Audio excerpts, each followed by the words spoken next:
Hello there, and welcome back to the Spa Sisters podcast with me, Julie Wren, and my co-host, Carly Chamberlain.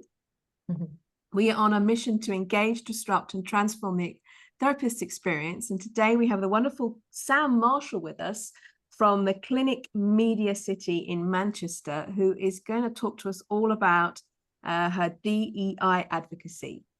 So welcome, Sam. Thank you so much. Lovely to meet you. So Sam, just having a chat with you earlier on, you do so many amazing things, and especially in this world of DEI. Can you sort of tell us a little bit about how you came to this particular point to want to be so passionate and be and advocate for this? Yeah. Well, I've kind of always been one of those people that wants to stick up for people that don't have a voice or kind of be their voice. And I've got to the stage now in my career where I sit on quite a few advisory boards or panels, and there is a real need, I think, for everyone to feel welcome in our industry and everyone to feel like they belong and everyone to feel included. And the area that I kind of saw a real gap with is the trans community. So that's kind of where my expertise and focus is. But I kind of do multiple courses and things like that. I've actually got a qualification in DEI, which I'm quite proud of. So, you know, it's about all different areas. There's everyone needs to feel included and welcome. But yeah, I focus on trans. Okay, so has that been transformed, sort of like coming through in the last sort of years? How have they struggled with this? How do you see that? Yeah, so what I tend to do is I get a message from someone saying, "Hey, I've got a trans client. Do you have any training? I don't know what to do." And then within the spa community as well, I've got a lot of friends. One of my best friends is a trans guy. I've got a lot of friends that are from the community, and I'm part of the LGBTQ plus community as well. And I'd probably say a third of my clients are pretty much now trans. So I have a lot of contact with these people. And I was talking to my friend Louis, and he hasn't been to a spa since he transitioned. And I was really shocked. And I was like, why? And then he explained why he wears a binder. So he couldn't lie with no binder on the couch, face up, because it would be very dysphoric, getting changed, getting in and out of, you know, imagine really thick elastic that gets wet. You know, things like that, being misgendered, going in the changing rooms, and all these different things were stopping him going and enjoying something that he used to do a lot with his wife. They went to spas all over the world. And I was like, oh, this is a real problem here. And then within the beauty industry, which I sit in, I didn't realize, but a trans person will risk assess coming to see us. Like they'll check if they're going to be safe. Yes, they'll risk assess. Going for hair or beauty, I've heard things. One of my friends, Claire, she went for a haircut, her first haircut after transitioning. So she'd been growing it, and she sat in the chair, and that person doing her hair started asking her loads of personal questions that were massively inappropriate. And Claire couldn't leave. She was in a chair with colour on. Yeah. So it was a horrible situation. And these things, also something I hear all the time is, you know, I treat everyone the same, everyone's valid, everyone's humans. But the thing is though, that we shouldn't treat everyone the same, because if we treat everyone the same, it's equality. But if we treat everyone catering to their individual needs, that's equity, and that's what we need to be focusing on. So yes, we do need to make reasonable adjustments for the trans community to come into our businesses. And then also there's so much hate in the media at the moment. You know, you have to be living under a rock to have missed that. But we had our Prime Minister making a transphobic comment with the mother of murdered teen Brianna Ghey in Parliament recently. So the community are having a really, really, they have a tough time anyway, because they're battling gender dysphoria. But then they've got people hating on them. You know, I've got a friend and she got punched in the ribs for using a lavatory in a really, if I said lavatory, it's a really old-fashioned word, isn't it? A bathroom in a supermarket.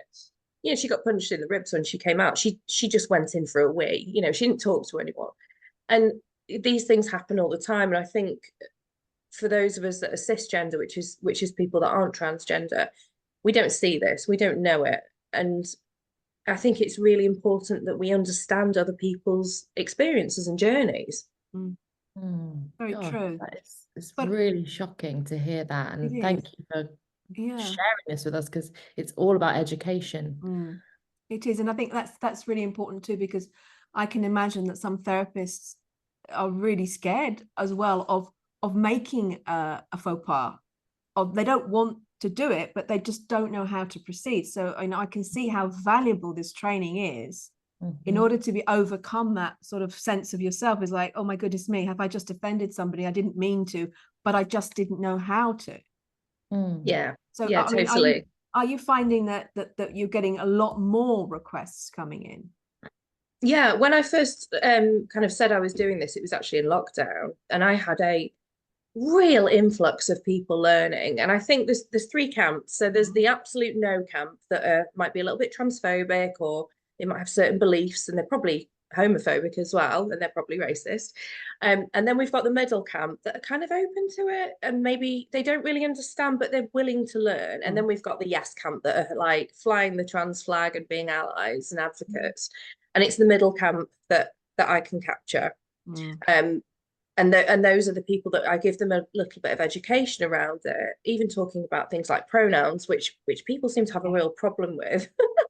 And if I explain I say it's a bit like wearing a cancer awareness badge in October. I'm not living with breast cancer, and I haven't ever been very fortunate. I haven't ever experienced it, but I still pop that badge on to show solidarity. And wearing your pronouns is a bit like doing that. It's about saying, hey, I hear you, I see you, you're validated, you're safe with me. So those little tweaks make such a difference. And I think language is something that as well, we will mess up. I mess up when I'm talking about people of color or people that aren't able-bodied. And also if I mess up on this, I'm so sorry, because that isn't my specialism, but I'm really willing to learn.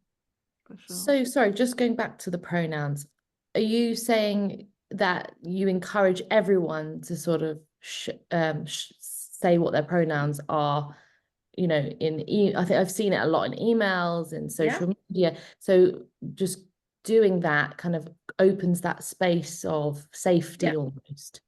Yeah, so my friend Louis, and he knows I talk about him, and he's more than happy for me too, because I would never share a story that I'm not allowed to. So he was assigned female at birth, and he came out at work as being a trans man. And so he needed to share his pronouns on Zoom names, on emails, because otherwise his co-workers would misgender him. But he was the only one doing it. So he was the odd one out. Now, if this had been the norm and everyone had been sharing their pronouns, then he wouldn't have had to feel like that. And, for both of you, I haven't asked your pronouns, but I can probably assume, because you haven't told me otherwise, and I know your name, that you'll probably use she and her if I refer to you. So for you to put something out there that people already know, they already are going to assume, it's not going to make a massive difference to your day. But for someone trans to see that, honestly, the power of it, you will never understand. And I know some people are really anti sharing their pronouns, but I would just ask why, because if someone is questioning their gender identity, that's a different subject. If they're not, they're not comfortable sharing any, that's okay. But for the majority of us that are cisgender, and that's 98% of the population, then why wouldn't we do it if it makes someone else feel more comfortable? That is incredible that you said that. That has really, really changed my mindset from on my email footer, I stole it from the lead of the DEI committee with the British Beauty Council, Sharon, and I just saw it and I thought, oh my God, that's genius. So she's actually got on her email footer, which I think I've emailed both of you so you could see it and you could maybe share it, why I put my pronouns on my email and why you should too. And it's a blog by someone else who's trans, I think. And it just explains it in a really nice term. So when people click on your email, they don't go, oh, look at you, you're woke, and all this negativity around popping these two little words. When Halifax Bank put it on a name badge, 150 people closed their account. What? Closed their account. Honestly, the negativity around it is It's really shocking. I hear people saying, oh, you know, I shouldn't have to share my gender, it's really personal. I'm like, but you're not showing your gender, you're just making someone else feel more comfortable. You know, I might never have someone in a wheelchair at my clinic, but I'm absolutely going to have a disabled ramp up for them. You know, I might never have someone with black skin in my clinic, but if I did makeup, I'd absolutely have that foundation color in stock. You know, it's really important that we have the tools there to welcome everybody. Just want to highlight, this kind of loops back to a podcast that we did recently, and it was more of a sort of overview of the four, Julie, I'm referring to the egocentric, ethnocentric, world-centric and cosmocentric mindset. Do you remember the author who? I can't remember the name now of the author. Yeah, we'll mentioned in the previous podcast, but it's really about kind of human nature, if you like, actually. And there's a chunk of a percentage which is really high, 70%, which is the ethnocentric nature of people. And it's this whole sense of how humans, you know, they'll be polite, they'll be nice, but they will stick to what they know. And they will, and that's a huge amount of our population, 70% of people, I think it's even higher, will kind of struggle to get out of that mindset of just like something different, a change, something new, like outside of what their traditional thinking is. So it's actually a really challenging thing, because there is a huge percentage of people that are still within that mindset. And I look at it as a survival mode, almost like a survival instinct. Yeah, it's safety. That's what I hear is I need to feel safe, so I'm not going to share my pronouns. But it's like, well, why wouldn't you be? You're not unsafe by sharing your pronouns. No. And that just shows you that things are shifting, and people do need to be open to that shift. Humans are creatures of habit, and you know, if we don't break those mechanics, we'll never shift and we'll never change. Very true. Yeah. So those pronouns that you mentioned as a resource, you said that they were available for therapists to have to sort of make a start into this journey. Yeah. So I'll share the link that goes on my email. But then also, so I've got a trans awareness course called Mastering Trans Awareness. I've just made it an online course as well, so everyone can access it, because I was really struggling to get people on the live sessions. And I've made the pronouns feature free. So anyone can access that pronouns feature and work through that part of the course. And then if they want to do the rest of the course, they're more than welcome. Fantastic. So whilst we're on that subject, then, just so people can get in touch with you, this is trans awareness training at betransaware.co.uk.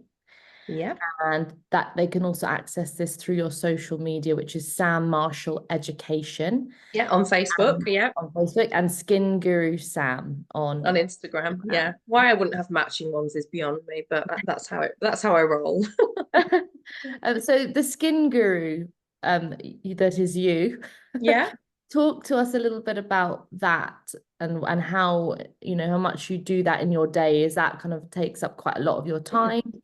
That's your business? So I have a little clinic in Media City called Beauty Guru, and then I predominantly I do all beauty. I dropped massage. Sorry, I know this is a spa podcast. I really struggled with massage. I think it's probably because I've got ADHD, so I struggle to just be in a dark room silently. It's you know, quite, I'm like, oh, I need to do something quicker. So I'm epic at waxing. I'm happy to shout that from the rooftops. What a strange thing to be good at. When my parents put me through private school, I don't think they thought I would be amazing at waxing bits and bobs, but here I am. So I predominantly did mostly waxing, but I'm also quite good at eyebrows and stuff like that. So I only do stuff I enjoy and that I'm good at, and I dropped everything else. And then another thing I found a passion for was skin, because you can never stop learning about skin. It's got no ceiling. I mean, waxing has a ceiling, and I feel I've hit that. So skin, I can just keep learning, and I love hyper focusing on something and nerding out on it and learning it. So I just kept learning and learning and learning. I've got an amazing mentor, and then I decided that it would be a great idea to open a Facebook group called Skin Professionals UK. So it's a place where we can all nerd out over skin. It's got 3,000 members. And what we do is we provide some free education, some paid education, and we kind of handpick the people that our members see. So they don't get any of the rubbish. They don't get any of the courses that aren't really up to standard. They don't get shown anything that isn't good. So it's a great little community, and I love, and also with skin, it isn't, I always say beauty isn't about, you know, making someone prettier, which what it traditionally was, and I'm sure I'm preaching to the choir here, but if you can get rid of someone's acne, you can change their life. Absolutely. And if I may, could I just ask you as well, within those courses, have you considered, or do you have something also to help people, beauty therapists, to understand the skin changes that go through, that happen when somebody is transitioning? So I do, on our consultation course, so we've got a course called An Awesome Consultation, because for me, consultation it isn't a 10-minute chat, it's a 40-minute chat. I really go into depth with mine, and that's where we see kind of we're able to, the process happens there. So there is a section on that talking about hormonal changes, but what I encourage everyone to do is see the skin as skin. So I really hate it when I see men's facial on a treatment list, because I'm like, why? Let's just look at the skin in front of us. And we try and use terms as well. So this is a little language tip, like androgen rich skin or estrogen rich skin, because that's what we would be looking at. But with the hormonal changes, if someone is undergoing hormone therapy, which not every trans person can or wants to, then it's basically thin thickening, thin thinning, thin softening, thin hardening, skin hardening, skin softening, growing hairs, not growing hairs. It's really simple. But then also, you know, we get hormonal changes throughout our lives as cisgender women when we go through the lovely menopause. Will be upon me in a few years. So I think it's about looking at that person as a person, and not looking at them as a gender. Right, that's amazing as well, because like you say, skin is just, it's in a phase, it has a condition at this particular moment, and we should be focusing just on that skin condition, what we see in front of us, and how we can best treat it using all of our knowledge. So yeah, thank you for clarifying. One other question for you, Sam. Because obviously we do focus heavily on therapists on this podcast. Have you got any advice or knowledge for us around, or sort of just the general climate of our industry about transgender therapists, whether that's something that people are kind of like not wanting to go into this industry because they're scared of judgment and you know, not feeling like they can be in this absolutely. as therapists. So my first question is, if whoever's listening in their business, or if you own a business, would they be safe? You know, have you got a trans policy in place? Have you got a DEI policy in place? If there's a therapist that's listening that's transgender as well, would you feel safe going into different businesses? Because I know I probably wouldn't. I mean, we've got so many different things that they'd be up against. One is obviously getting misgendered by clients, which is hugely dysphoric, but you can't really shout at a client. Not that you'd shout at anyone for misgendering, but you know, the customer's always right, aren't they? But you know, imagine a non-binary therapist in a spa, they would get misgendered constantly. So I think we're a long way off creating that safe environment for those people to work there, which is really sad, because there's probably loads of people out there from that community that would love to work and thrive in our industry, but we have to create that environment for them. And until then, they're probably not going to come in. There's one person, I won't obviously mention her name, that someone got in touch with me about, and she was learning beauty at a college somewhere. I won't say where that is either. And her teacher told her to speak up. She's going through voice therapy. She's learning to make her deep masculine voice sound more feminine. And her teacher told her to speak up. And then some boys walked past the class and shouted transphobic comments at her. and not one person stuck up for her.